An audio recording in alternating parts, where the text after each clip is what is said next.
PLL supreme court में डलवाई गई कि 5 ग्राम जो ड्रग्स है उसको रखने की परमिशन दे दी जाए। कहां जाएगा देश का नौजवान?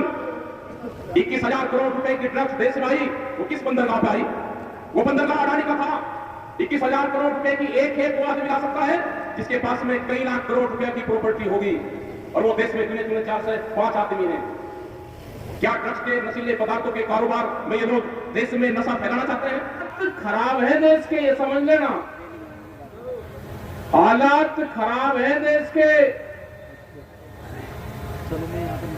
1 साल हो गया आंदोलन को। दिल्ली के अंदर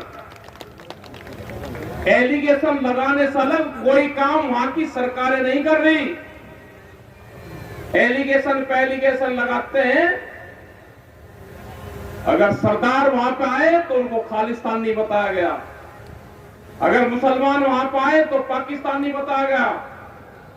अगर कोई भी देश में आंदोलन करता है, अगर यहां के लोग आए तो कह लगे ये जाटू का आंदोलन है।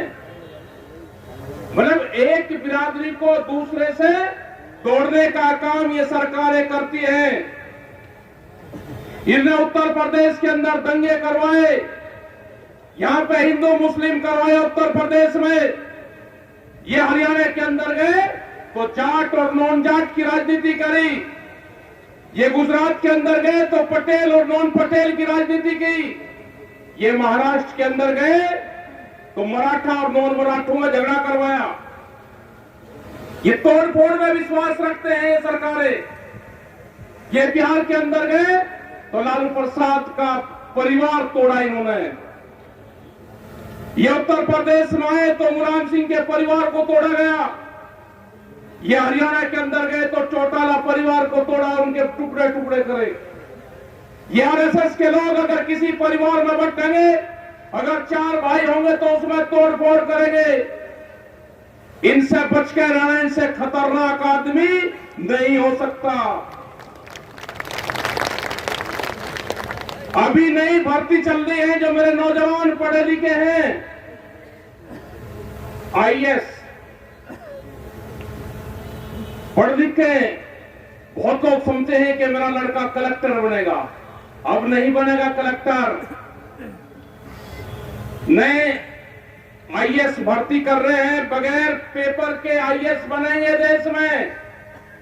करीब 40 के आसपास बना दिए गए और 350 से ज्यादा और बनेंगे। जितनी भी नौकरियां हैं, अगर उन्होंने आरएसएस के ट्रेनिंग कर रखी है तो वो आदमी वहां पर नौकरी पे जाएगा। इन मंत्रियों की इनकी कोई हैसियत नहीं है। उनके घर पे जितने भी दिल्ली उत्तर प्रदेश में जहां जहां इनकी सरकारें हैं, एक मंत्री के घर पे नागपुर से आदमी तय होता है कि वो तुम्हारे घर में रहेगा। उसके खाने पीने का इंतजाम करोगे, तुम्हारे ऑफिस में एक अलग से आदमी रहेगा। किसी मंत्री की हिम्मत ये नहीं है कि वो कोई सिफारिश और कोई फोन भी कर दे। जिन्होंने अपने ही पार्टी के लोगों को घरों में बंद कर दिया हो, कहां है लाल कृष्ण आडवाणी, कहां है मुरली मनोहर जोशी? उनसे बयान दिलवाओ। जिसने पूरे मीडिया के ऊपर हुकूमत ने कब्जा कर लिया हो, कैमरा और कलम पे बंदूक का पहरा हो, उस देश में कुछ नहीं हो सकता। पूरी संस्थाओं पे कब्जा हो चुका है देश के। नशे अभी 1-1.5 महीना पहले, 2 महीना पहले रिपोर्ट आई, अधिकारियों से संपर्क हुआ उनका। उन्होंने कहा कि 5 ग्राम हेरोइन जो ड्रग्स है उसको रखने पे कोई कानून नहीं बनेगा। कहां ले जाना चाहते हैं देश के नौजवान को? एक अपने ही आदमी से एक PIL सुप्रीम कोर्ट में डलवाई गई कि 5 ग्राम जो ड्रग्स है उसको रखने की परमिशन दे दी जाए। कहां जाएगा देश का नौजवान? 21,000 करोड़ रुपए की ड्रग्स देश में आई, वो किस बंदरगाह पे आई? वो बंदरगाह अडानी का था। 21,000 करोड़ रुपए की एक खेप वो आदमी ला सकता है जिसके पास में कई लाख करोड़ रुपए की प्रॉपर्टी होगी, और वो देश में गिने चुने 4 से 5 आदमी हैं। क्या ड्रग्स के नशीले पदार्थों के कारोबार में ये लोग देश में नशा फैलाना चाहते हैं? क्या भारत सरकार नशे के कारोबार को बढ़ाना चाहती है? क्या नशे से देश के नौजवान को बर्बाद करना चाहती है? अगर दिल्ली में आंदोलन चल रहा है तो अलग अलग तरह के एलिगेशन लगाए गए। देश का नौजवान आंदोलनों से न जुड़े, उसको तोड़ने का काम करा जा रहा है। बहुत से बीजेपी के लोग, उनकी तो सरकार ही नहीं है, उनकी तो सरकार ही नहीं है, लेकिन फिर भी बहुत से लोग ये कहते हैं कि आंदोलन चला हुआ है, आंदोलन खत्म क्यों नहीं होता? बातचीत के माध्यम से खत्म हो जाना चाहिए। मैं उनको बताना चाहता हूं, जो भगत लोग हैं, जो उस विचारधारा के लोग हैं, वो सबसे पहले अपना 10 साल पुराना ट्रैक्टर सड़क पे खड़ा कर आओ कि मैं भारत सरकार के कानून को मानता हूं। ये 10 साल पुराना जो भारत सरकार एनजीटी के नाम पे कानून लेकर आई है, मैं उसको मानता हूं। ये 10 साल पुराना ट्रैक्टर, मैं पंपिंग सेट, जनरेटर मैं नहीं चलाऊंगा, मैं कोई गाड़ी नहीं चलाऊंगा। एनजीटी के भारत सरकार के कानून को मानता हूं। ये मैंने सड़क पर खाने में खड़ा कर दिया, नहीं करेगा कोई खड़ा। 10 साल पुराना ट्रैक्टर अब आप नहीं चला सकते। कौन से लोग होंगे जो हर 10 साल में ट्रैक्टर बदल देंगे, जो पंपिंग सेट बदल देंगे, जो घर में जनरेटर है उसको बदल देंगे? कोई नहीं है। कानून, ये 3 कानून नहीं है। एक अभी कानून आ रहा है सीड बिल 20 कानून।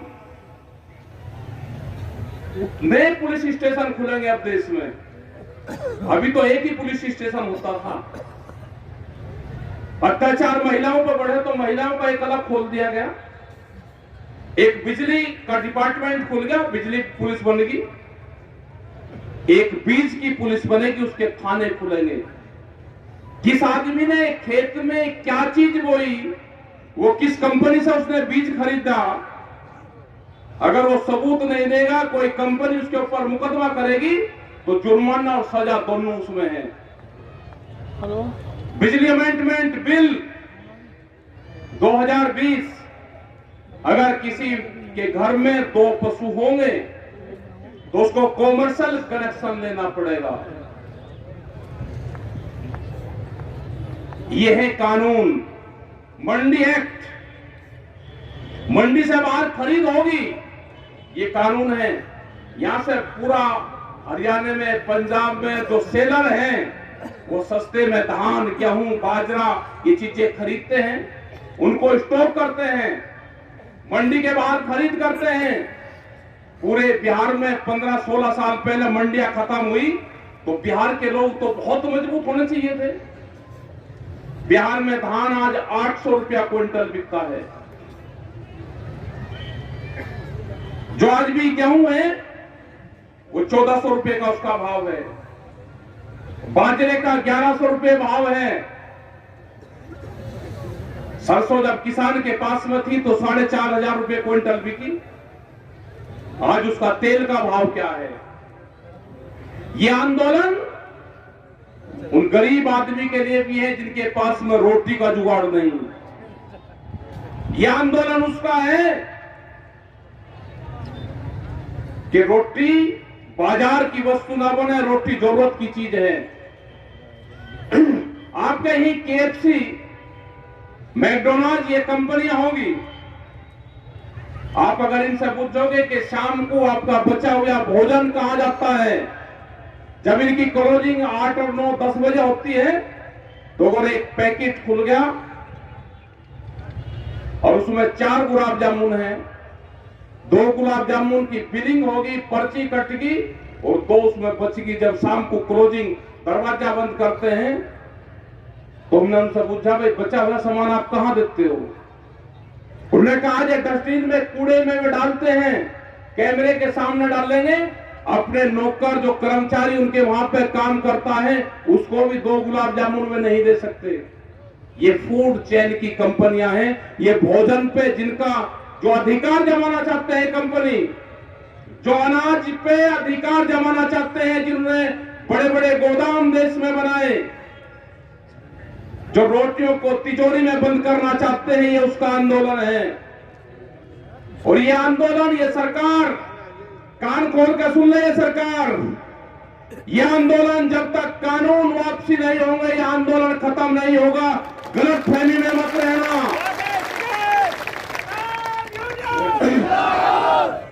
तुम्हारा इलाज बंगाल के अंदर करा, जो दवाई देनी थी वो बंगाल के अंदर तुमको दवाई दी, तुमको इलाहाबाद में हरियाणा के अंदर दवाई दी।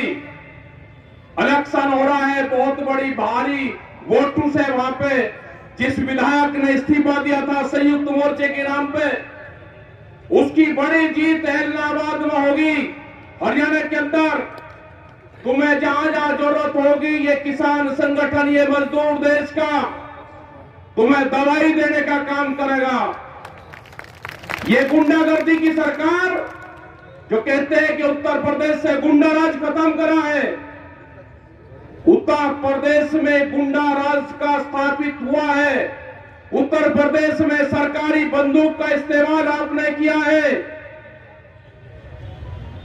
ये आने वाले टाइम पे नहीं होगा। जिस तरह से जिला पंचायत में आपने किया, वो देश और दुनिया की जनता ने देखा। यही ये लोग जो आने वाले विधानसभा होंगे उसमें करना चाहते हैं।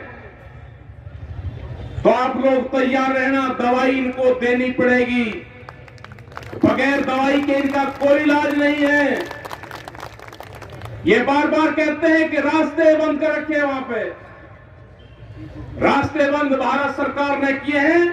और हमने कहा कि जब भी रास्ते खुलेंगे 11 महीने के बाद में, सबसे पहले दिल्ली जाने का अधिकार हमारा है। ये लड़ाई लंबी चलेगी और जब भी आपको दिल्ली की कॉल होगी, इनके बहकाव में, प्रेस के बहकाव में मत आना, मीडिया के बहकाव में मत आना। ये हर रोज आपको बहकाने का काम करेंगे कि बॉर्डर सब खाली हो गए हैं। बॉर्डर कोई खाली नहीं हुआ।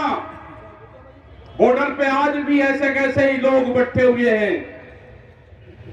जिस दिन आपको बताया जाएगा, अपना ट्रैक्टर सामान लेकर वहां पाना, हमने मंडी की तलाश कर ली है।